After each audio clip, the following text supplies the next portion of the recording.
Assalamualaikum warahmatullahi wabarakatuh. Welcome to this course, Numerical Computation. This is a 3-credit course assigned for third semester students in Chemical Engineering Study Program. This is a compulsory course that lays the foundation of solving math models, especially in chemical engineering topics. And these are done by applying numerical methods. In this course, students will learn many numerical techniques that can be used to solve these mathematical-based chemical engineering problems. As you know, the chemical engineering program stipulates 12 expected learning outcomes. Of these 12, numerical computation course covers 3. ELO number 3, which relates the ability of students to solve problems both at individual level and in groups. Then ELO number 5, which ensures students to grasp the ability of applying math knowledge in solving engineering problems. And lastly, ELO number 7, that enables students to be convenient of using modern chemical engineering tools, particularly Excel, which will be used in this course. Students can also use MATLAB in this course or many other program that is convenient for them, but mostly it will be Excel. The course learning outcomes is then stipulated as follows. Upon completing the course, students are capable of solving ChemEng problems both individually and in group by applying computer-aided numerical calculation in a critical, creative, and innovative way. And of that, we have 11 lesson learning outcomes for this course, and you can find it in the teaching plan book, which can be accessed in AMAS, by the way. In general, these outcomes are designed for students to be able to comprehend the algorithm of numerical methods and then apply them to develop a program. And this program can then be used to solve chemical engineering problems. This is the syllabus for the pre-mid exam, the first half of the course, which consists of solving nonlinear equations and systems of linear equations. There will be 2 sessions of groups presentations and mid-exam, of course, in the last week of this first half. And this is the syllabus for the second half, which is the post-mid exam period, which addresses the systems of nonlinear equations, integrals, and data regression. Similarly, we have also 2 sessions of group presentations, and of course the final exam in the last week of the second half. And it is also noteworthy that differential equations are not addressed in this course. Rather, it will be addressed and tackled in chemical engineering modeling course in the 4th semester. These are some of examples of resources that you can use, including textbooks and lecture notes, but you can also use any other sources and materials which are relevant to this course. And as for the computational tool, as I mentioned before, that we will mostly use Excel, but students are also encouraged to look at any other programs such as MATLAB and whatnot. As for the methods, in this course we adopt the flipped classroom learning method, in which students are provided with videos and learning materials preceding the week session, and during the session students will do assignment and quiz. And also all interactions in terms of lecture materials, document sharing, and so on and so forth will be conducted in AMAS, and the link is provided in this slide. As for the assessments, we define now based on the LLOs, or the lesson learning outcomes, with distribution shown in the screen here. The assessments will include individual assignments and group projects and presentation as well.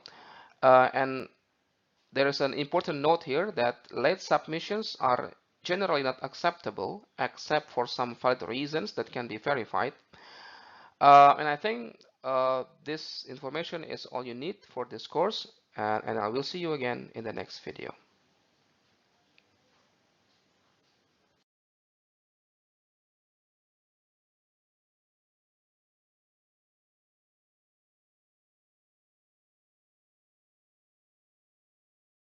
Assalamualaikum warahmatullahi wabarakatuh. Hello everyone, glad to see all of you again. In this video, we will talk about the fixed point iteration method that we can use also to find the root of a function numerically. And compared to the other three methods that we have discussed before, the fixed point iteration is an open method in which we do not need to have an interval that contains the root. In fact, we only need one initial value to progress with the algorithm, as you will see. However, an extra step needs to be taken before the iteration can be performed in order to approach the root, right? And as usual, in this video, we will show how the method works in terms of the graph of the function. And also, as a form of habit, we will also do one basic example on how to apply the fixed point iteration method to find the root of the function and to give us all better ideas about the algorithm. So without further ado, let's start the video. Okay, now let us see how the fixed point iteration method works in finding the root of a function, or in solving the nonlinear equation. Okay, so as I mentioned earlier that this method only requires one initial guess to perform iterative root finding procedure, and it is much different from the other three methods that we have discussed before, that we need to define an interval that contains the root. But for this one, we don't have to do that. Okay, and to predict the root of a function using this method, one extra step needs to be taken in terms of the function.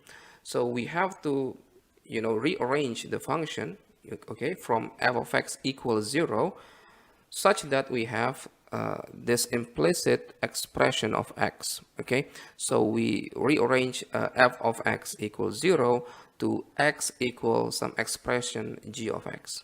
Okay, so x equals g of x. And the iterative formula for this is when we pick one initial value, okay, the next guess is simply evaluating g of x at x equal x1. Okay, so in order for us to find x2, just simply evaluate g of x at x equal x1. So that will be our next guess. Okay, our next value of x. Okay, so that's how we progress. Okay, that's how we progress and approaching the root of the function. Okay, so yeah, in general, the iterative formula will be this way. So x at k plus 1 iteration is equal to g of xk. Okay, so I think that's quite straightforward. And okay, let us see now how the graph represents that algorithm or that procedure. So suppose that we have f of x, a function, okay, this yellow curve, and we have this, the root of this function is denoted by this, black spot here, right? And now we have another function, okay, which is g of x, and this is the right-hand side of this implicit, expression of x. Okay, so this is g of x, right? And when you draw the graph, for example, like this, okay, and you have two function in the graph, okay, and you also need the third function, and that is simply just y equals x. Okay, so what we are going to do is to equate between this and this. Okay, this is y equals g of x, and this is y equals x. So x equal g of x is actually this, and that should coincide with the root of f of x. Okay, that should coincide with the root of f of x. Okay, so now let us assume that we pick one value of x as the initial value. Suppose that we have x1, this is the initial value, and the progress would be we evaluate, or we define x2 by evaluating g of x at x equal x1. Okay, so that will be, this will be the x2, right? And we can go on and on and on until we reach a point where we have converged the iteration, and we will accept, you know, the final, or we will accept the x value at which convergence criteria is satisfied as usual. Okay, yeah, so in the end we will reach and we will approximate the root of the function. Okay, now we're going to do the same example as the previous 3 videos, right? So we have this f of x. Okay, this is the same function using fixed point iteration method, but now the initial guess is only 1. Okay, and let's, you know, take 1. Okay, let's take 1 as our x1. So this is x1 equals 1, which is the initial guess. And the convergence criteria is 0.001. Okay, in which case we will stop the iteration and we will accept the answer for the root of the function when the approximate error, you know, is less than 0.001. Okay, so as usual, we will see the step-by-step procedure in solving this problem. Okay, so firstly, we rearrange the f of x equals 0, okay, to obtain the implicit expression x equals g of x. And for this case, okay, g of x is expressed as the natural log of 10 minus 2/3 of x times the square root of x. Okay, so that is our g of x. And the second step is to choose an initial guess x1, and because the problem has given us that, so we have x1 equals 1. Okay, and you know, to progress with the procedure, we need to define and calculate the next value of x, okay, x2. So x2 is defined or is obtained by simply evaluating g of x at x equal x1. So that is our x2. Fourthly, we check the convergence, right? We check the convergence, and the only case where the iteration stops is when the approximate error is less than the convergence criteria. Okay, so the current value of x minus the previous value of x, the absolute value of that subtraction must be less than the convergence criteria for us to accept the answer. Okay, okay, so again we repeat the iteration until the convergence is obtained. Okay, now again it will be, you know, most convenient to do this in a table. Okay, so let's say for the first iteration we define the, you know, the x value, the initial guess, which is 1, and we also evaluate you know, this initial value at f of x and also g of x. Okay, so when we evaluate that, we have this value, right? So f of 1 is minus 1.985 and g of 1 is 2.234. So this 2.234 is our next guess. Okay, so this one is our xk now. Okay, evaluate that at, you know, evaluate f of x and g of x at this value, and we will obtain this 0.468 for f of x and 2.051 for g of x. And again, we also define the approximate error, and we have this value. Okay, and we can go on with the same procedure. Okay, so now xk for the third iteration is actually this. Okay, and we evaluate f of x and g of x at that value, and we will have this these values. Okay, and we will have also this error. Okay, and we can go on and on with the same procedure until we reach a point where the error is less than the convergence criteria. And if you remember, the convergence criteria is 0.001. So this is less than that. So we stop the iteration and we accept this value as the answer, or as the approximate to the root of the function. And as you can see also, right, f of x at this point is pretty much 0, right? So that's the definition of root, right? The root is the x value at which f of x is 0. Okay, so that is our answer. And if you remember from the previous videos, right, this is somewhat the same answer that we get. Okay, and this is the graph representation of this process. Okay, so we have f of x here, right? Looks like this, and this is the root, right? And this is g of x, and if we draw g of x, okay, according to this function, we will have something like this. The intersection between g of x and this straight line y equals x is actually coinciding with the root of the function. Okay, so yeah, this is actually coincide with the root of the function. So when we perform this iteration, we actually approaching this value. Okay, and I think I just barely scratched the surface for this. Okay, you can deepen your knowledge about the fixed point iteration in your textbooks or in the lecture notes, right? Because there's much more to it. Okay, we can also okay, I don't think I mentioned this before. The downside of the open method like the fixed point iteration is that it does not guarantee convergence.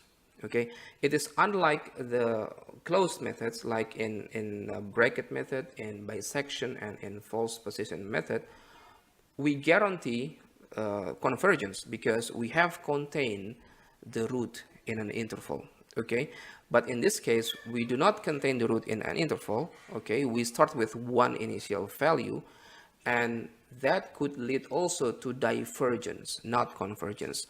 So the use of open method does not guarantee you finding the solution. Okay, there are some conditions at which the solution is not obtained, because the progress will lead you to divergence, not convergence. And you can read a lot about that in your textbooks and also in the lecture notes. Okay, I mentioned that briefly in the lecture notes, but I suggest you to read your textbooks about the failure of using this method in finding the root of a function. And also I should mention that there are some ways in improving the speed of convergence. So you can actually reach convergence faster by improving or by modifying the algorithm a little bit.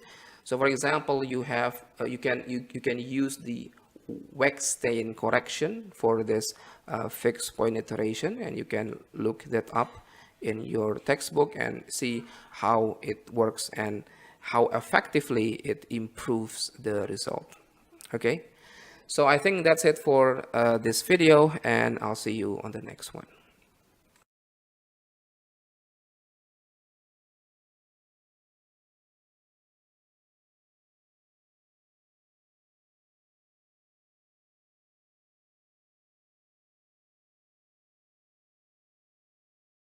Assalamualaikum warahmatullahi wabarakatuh. Hello everyone. I'm delighted to see all of you again. In this video, we will talk about one of the most well-known numerical methods that are applied to solve nonlinear equations, and that is the Newton-Raphson method. This is an open method, okay, which only requires one initial guess to proceed with the algorithm, which is similar to the fixed point iteration that we discussed in the previous video. However, in order to apply this method, an analytical derivative of the function must be evaluated. So if you compare this with the fixed point iteration, the Newton-Raphson method also requires an extra step in the procedure namely defining the first derivative of the function. So to give you more clarity on this issue, let's get started to the video. So before we demonstrate how Newton-Raphson method works in using a graph, let us see some of the definition that is relevant to this method, okay? So the first thing is the tangent line, or to be exact, the gradient of the tangent line at some particular value of x, let's say xk, is defined this way. So the gradient of the tangent line is actually when you evaluate f prime of x, the derivative of f of x, okay, at x equal xk. So that will give you the gradient of the tangent line, okay, and this will be quite important because we will use this to apply the iterative formula, okay. And one of the prerequisites for this method is that you have to have f prime of x, and you have to get that analytically. So we have to be able to define the derivative of f of x analytically, okay. And when we have the initial guess, let's say x1, okay, then we can perform the iterative calculation using this iterative formula. So the next guess, or the next value of x, let's say xk plus 1, is equal to xk minus f of xk over f prime of xk. Okay, so again, we will need this, okay, to proceed with the algorithm of Newton-Raphson method. Okay, so now let's see the graph here. So we have a function f of x in this yellow curve, and we have the root here, okay. So we will choose one initial guess, randomly. Let's say this x1, okay, and this x1 corresponds to this, okay. This is f of x1, and at this point the tangent line looks like this, okay.